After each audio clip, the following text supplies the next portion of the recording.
almost universally about what's going on with this, well, what's going on to address the issue of the anxiety, the growing anxiety about fair and free elections, the anxiety around intimidation, the anxiety around protecting the sanctity of the voting process. And in many ways, this is one of a number of bills, but in many ways this begins to answer that question in a substantive way, the bill that I'm about to sign. But rather than belaboring the point, I'll finish up. I wanted to hear from our authors, and Assemblywoman, perhaps we'll listen to you first and walk us through it with all your background, by the way. Full disclosure. 27 years as a chief elections official. Yeah, so you know a thing or two about the bill that you've gotten to my desk. Yes. Well, I just want to thank you for agreeing to sign it today. I'm going to hold you to that. The bill does three important things. First, it strengthens protections for the chain of custody of voter ballots by increasing the accountability for the unlawful seizure or removal of ballots from elections officials. When the sheriff in Riverside seized the 650,000 ballots from the elections official, I was horrified. Breaking that chain of custody breaks the trust that voters have in our elections. Second, the bill prohibits unauthorized access to voting systems, voting machines, or voter data without lawful judicial authorization. And third, it gives the Secretary of State, the Attorney General, and local elections officials stronger legal tools to respond quickly when election interference threatens voter confidence or election administration. So let me be clear. Election workers should never fear political intimidation for simply doing their job. Voters should never wonder whether ballots were improperly handled, and law enforcement powers should never be misused in ways that jeopardize the integrity of our democratic process. So SB 73 helps to ensure that California elections remain secure, transparent, and administered according to the rule of law. Our democracy depends not only on the right to vote, but on the public's confidence that every lawful vote will be protected and counted fairly. So thank you for the opportunity to be here today. I appreciate it. Senator, you want to Sure. add Well, to thank that you, as Governor, a and sponsor? thank you, Assemblymember Pellerin and Senator Cervantes, for your leadership in this space. Let me take you back to Election Day, November of 1988. You youngsters don't roll your eyes yet. On Election Day 1988, I was a federal prosecutor. I was assigned as the duty officer for any election irregularities. Early that morning, I got a call that there were police officers stopping Latinos from voting in Orange County. You hear weird things all the time in that job. A couple hours later, I got another phone call, then a third phone call, so I grabbed another prosecutor. We went out, and there was a person, a policewoman, with a big sign that said, "Non-citizens may not vote." We watched as a Latino couple, or what appeared to be a Latino couple, approached her, engaged in conversation, turned and walked away. Now, we had heard that they were asking for proof of citizenship. They turned, walked away. We got out of the car, and of course we were prosecutors, white shirt, red tie, blue suit.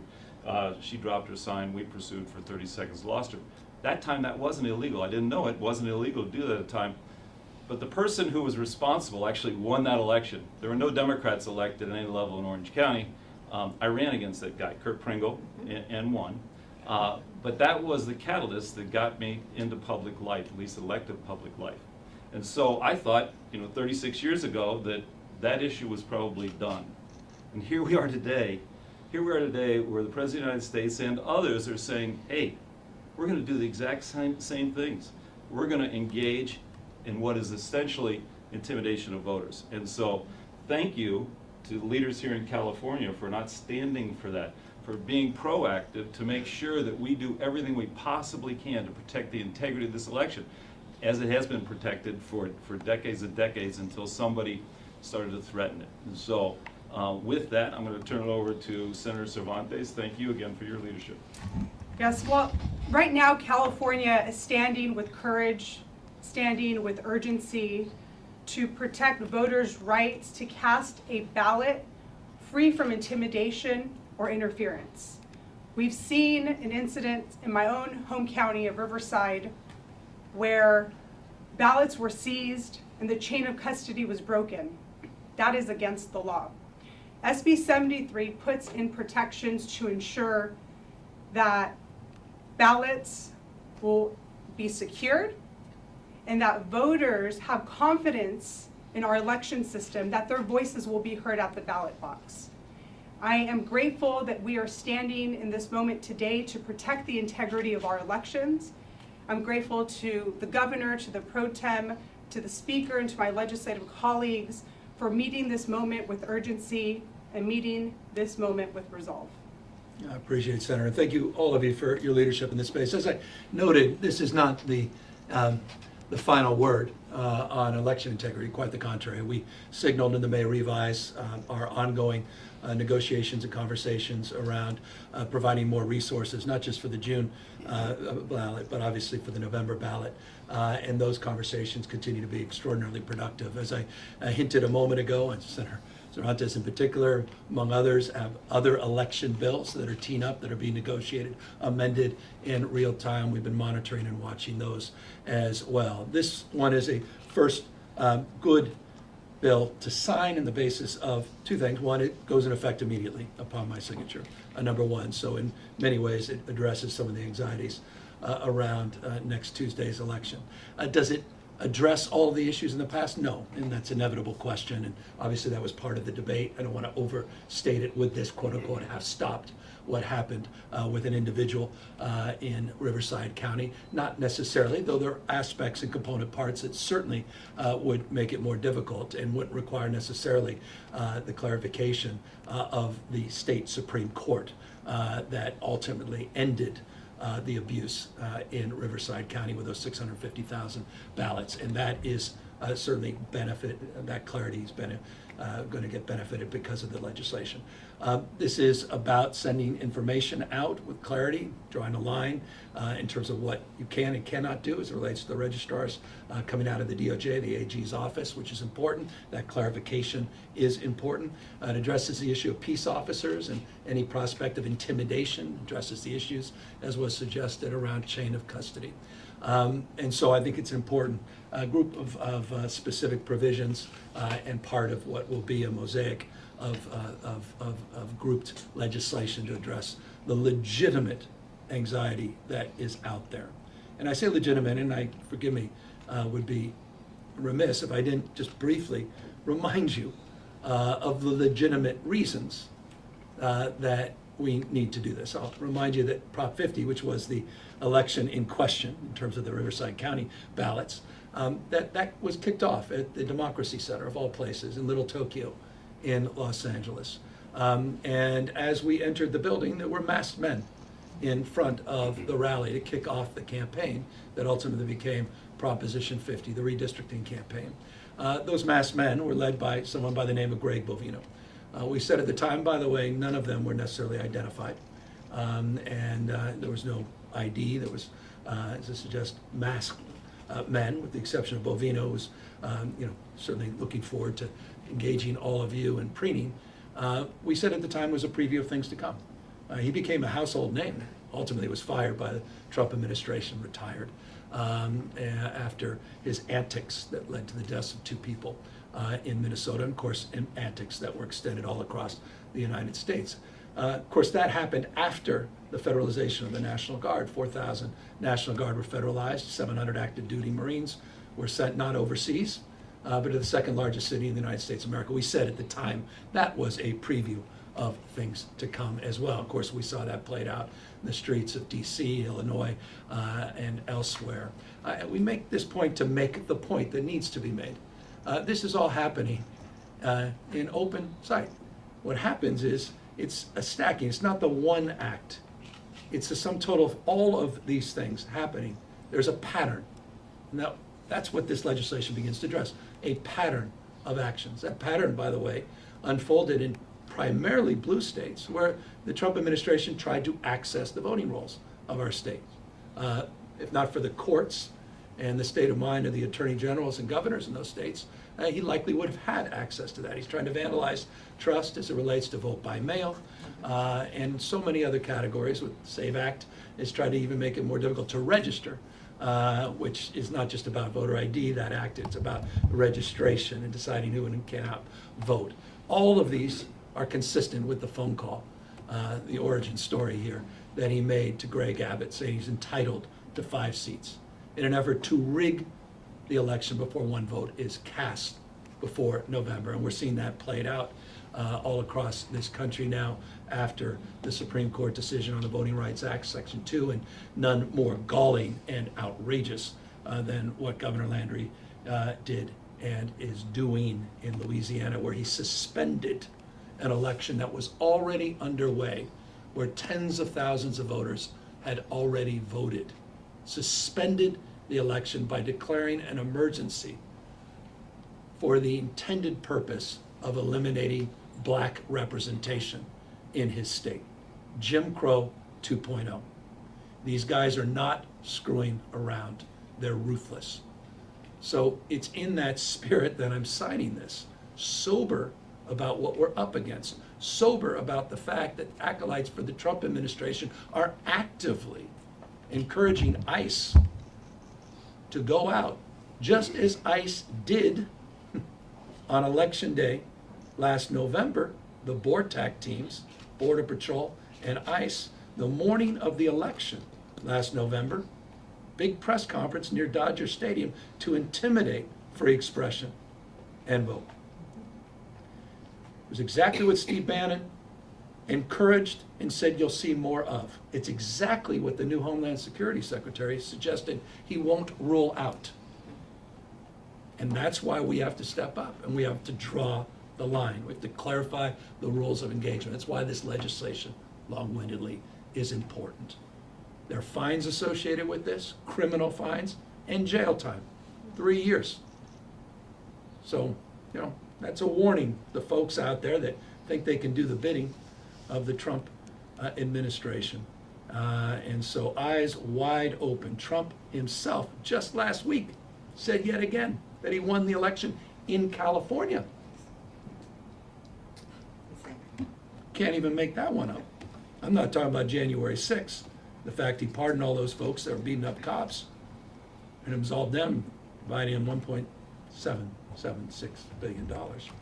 So not only you get a pardon, you get rewarded. Private army with ICE, private army of protesters, stand up, stand back, as needed. That's why this is needed, and I'm very grateful for the leadership of all of you, and honored to sign this important legislation, which now officially goes into effect right when you submit to this to the Secretary of State. Well, thank you guys. Thank you. We'll take a few questions. Governor, from a practical matter, you signed the bill, Election Day is Tuesday. What happens between now and then? My understanding, correct me if I'm wrong, is it gives the authority of the Attorney General and the Secretary of State to give some guidance to election workers. Will that happen before Election Day, and what is that guidance going to be? Well, we've given a number, and thank you for just opening the door a little bit, and forgive me, just an adjacent point, because we've been providing just on the natural guidance to our registrars as it relates to timely ballot counting. The new rules that went into effect to get these things counted within 13 days, not 30 days. So there's been a lot of outreach, but this formalizes that outreach through the Department of Justice and allows them to move forward. This has all been anticipated, this moment, and certainly been part of the conversation. We could talk a little bit more about what the actions you expect to see, particularly from your vantage point, having served on the ground, in terms of what your expectations are next Tuesday. Yeah, no, election officials are ready. They are well-trained, and they work very closely with their local law enforcement and the Secretary of State's office and the Attorney General's office to ensure a fair, transparent, accessible, and secure election for everyone. Governor, you've called on counties to speed up the count, to make sure that results are available quickly, to nip any misinformation in the bud. That takes resources, and I know that advocates have asked for about, I think it's $55 million. I know that Assemblymember Pellerin has asked for money to educate voters on getting ballots in early. Is that money going to show up in the budget? Yeah, that's exactly what I opened up with as it relates to the conversation that we seeded in the May revise. There was actual language in the budget about those negotiations, which are ongoing. We're in the middle of the budget negotiations, as you know, middle of a lot of negotiations, including a lot of the ballots that are likely to otherwise end up on the November lot of negotiations. But that is a foundational negotiation that continues, and it's very, very positive, and we're going to land on a number very, very shortly. Governor, the Trump administration is talking more and more about potentially pulling Customs and Border Patrol from airports in sanctuary cities. LAX, SFO, potentially SMF would be impacted. Apparently this morning, the DHS secretary said that this is something they're looking at doing. No formal proposal yet, but just if this has been a conversation for you. Look, I mean, there's no rules anymore with the Trump administration, and and we have to be prepared for everything. And again, we talk about California. The future happens here first. It tends to, as it relates to Trump, trying to exercise this sort of unitary theory of government, and had not been for the courts and the court of public opinion, he would have gone a lot farther than he has. And so we'll continue to anticipate that he's going to test the boundaries of that kind of authority.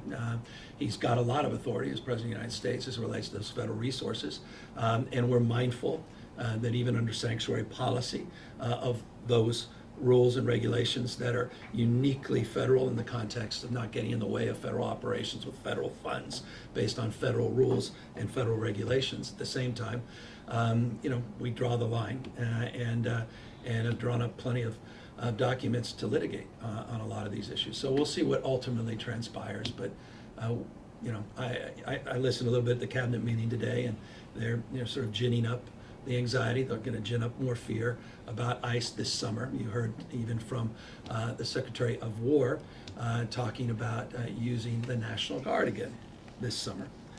So that immediately initiated, unsurprisingly, another conversation with our team, our legal team, looking at previous legal, the adjudication from the federal courts and looking at our legal strategies to prepare. And so that's the mindset, one of vigilance. Governor, on the topic of ICE, on the Assembly floor today, there's a package of immigration-related bills that are being discussed. Assemblymember, you were just there.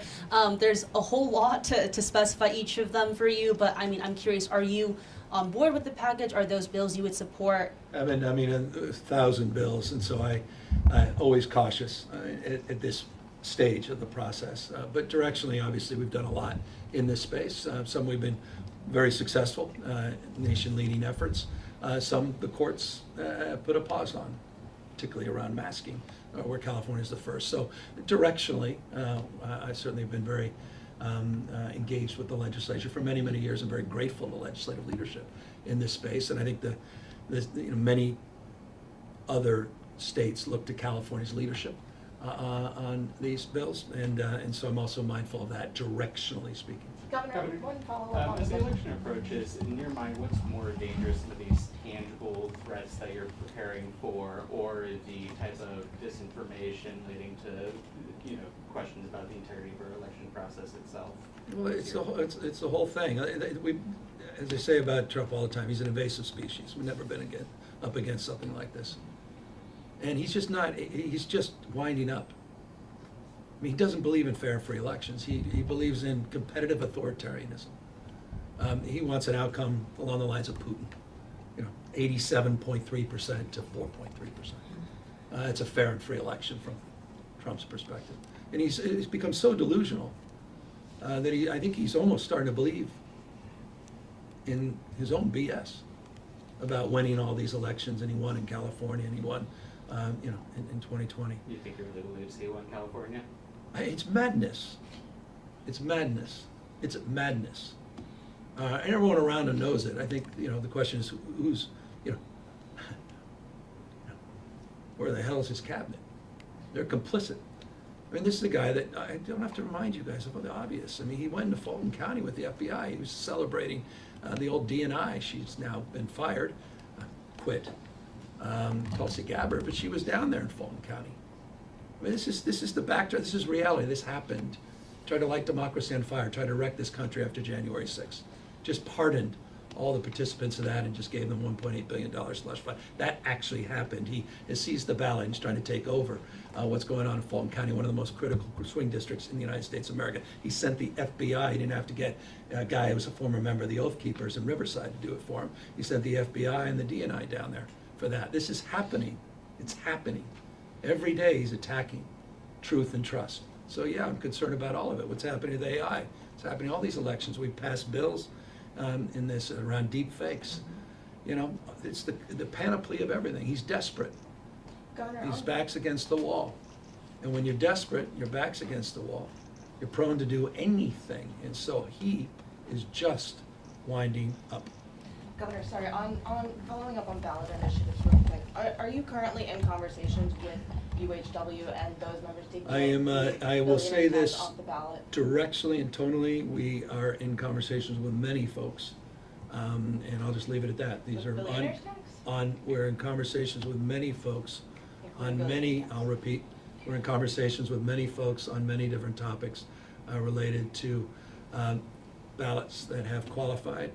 We're also engaged with the legislature, many leaders in the legislature, the leadership in the legislature, many individual leaders that are interested in these negotiations. That's the case almost in every election, and certainly the case here where there's an abundance of initiatives on the ballot. And I'll just leave it at that. Just interestingly got an update on where we are in those negotiations. So I can assure you they're not only being conducted, but robustly, and we're just beginning. Governor, you touched a little bit on the threats from federal leaders on our elections. Do you think those threats are credible? Have you been in touch with them? Should voters expect to see ICE agents near the polls? I expect the worst with Trump, because he's done the worst. He's crossed every single line. Again, he federalized the National Guard, sent 700 active duty Marines to LA, 5,000 troops in the streets of Los Angeles, sent out as masked men to intimidate people. The BORTAC teams, again, these are the guys cosplaying with the Apache helicopters, the whole thing. He said on the day of the election it was rigged. And he sent the Department of Justice, his DOJ, to prove that it was rigged, and then tried to go to the Supreme Court to overturn a fair and free election. That happened. It happened. It's happening. You had a guy who's desperate for attention, wants me to use his name. Today I won't. It took 650,000, that happened. Took the California Supreme Court to stop it on April 18th. That happened. What has happened? It's happening in Fulton County. I mean, it's extraordinary. And so, you know, this is, we're pretty measured here in California, but we're resolved. We're drawing the line, we're holding the line, we're winning, and we are trying to inspire other states to do similar efforts. Mr. Time for Governor, on one more. that slush fund that you mentioned, are you looking to take any action on it? Is there anything you can do about that?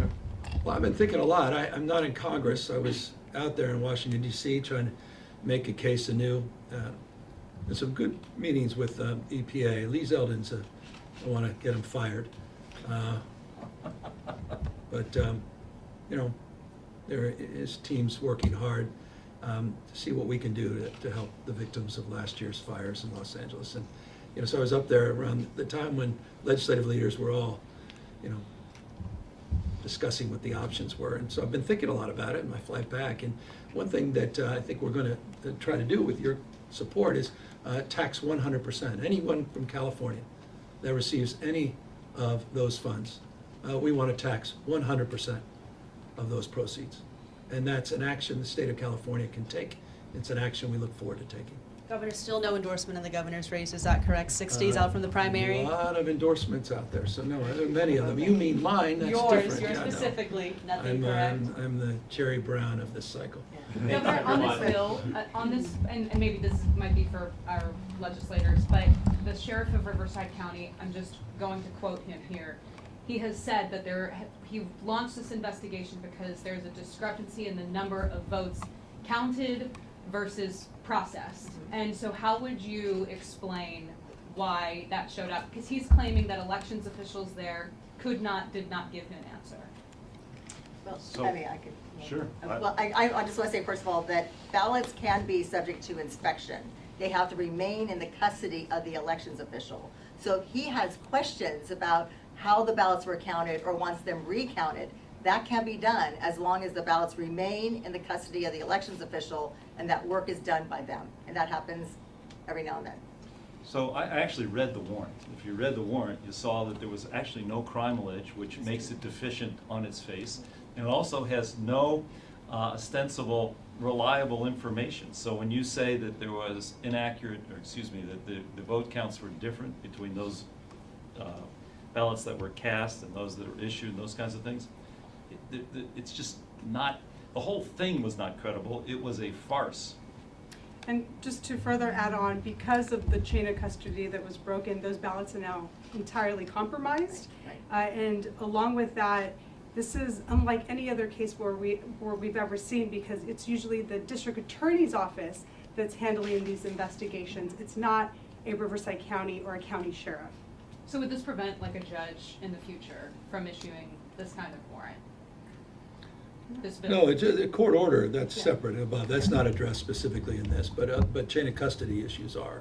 And obviously, we don't have to go back through the clarification process that the Supreme Court ultimately advanced in this respect. So it addresses those issues. That's why I suggest it doesn't resolve all of those outstanding issues, but certainly directionally addresses some of them. Is And there intel that ICE is gonna be at the polls on election I day, and that they were at the polls just, in November of last year? every single thing that Donald Trump is saying only suggests that he will do more, not less, to intimidate and to impact the outcome of this election. He's just winding up. So I absolutely expect the worst again, because we've been on the receiving end of it But you said- over and over and over again. Sorry, but you said that ICE was at the polls last November. I don't where The BORTAC teams were sent out the morning of the election at Dodger Stadium. They did a big show of force. These are the Border Patrol tactical units. And it was a show of force designed to intimidate free expression and free speech. The same morning that on Truth Social, Trump said the election was rigged, it had Department of Justice investigators out there, quote unquote, proving it. Which is why it's so important for people to vote. Yeah. So- Governor, I had a question about a different kind of threat, questions regarding the Garden Grove chemical incident. Do you or other state leaders have concerns about the fact that there's residents living near those areas? And if so, what changes are needed is an investigation? Well, we were just talking, how about those Orange County firefighters? Talk about rock stars. Talk about bravery. And you were just describing some of the images of these guys not knowing what was going to come as they're ripping off layers to address some of the issues of trying to determine what was or was not happening inside that tank in question. So I just, hats off to all the first responders, the coordinated response to that, to the residents, 50,000 plus that were displaced and over Memorial Day weekend, so it's the right question. Obviously, all of us are now reviewing and have been in real time the safety records, not only of this site, but looking more broadly at other chemicals and other sites, particularly highlighted by what happened tragically in Washington State as well. As it relates to industrial facilities in around urban centers, that's a longer, that's a more challenging issue of geography. But it only reinforces, in my mind, what we can control, and that is the safety, and make sure that the state EPA and OSHA and others are working collaboratively with our federal partners. I will say, I'm concerned, as we all should be, of some of the federal cutbacks to safety investments that have been made over the last year federally and are proposed in the president's new budget. And I hope this tempers that likelihood that they'll move forward with those cuts. I think they should be more robust in terms of those investigations, not less. But do you believe that more regulation of chemical plants like these is necessary? That's what I'm suggesting as it relates to the rules and regulations all being reviewed, safety records being reviewed as well. Thank you, everyone. There will be legislation. You're already working on it. Yeah. Thank you, everyone. We're at time. Tighten it in Can we get a group shot real quick, just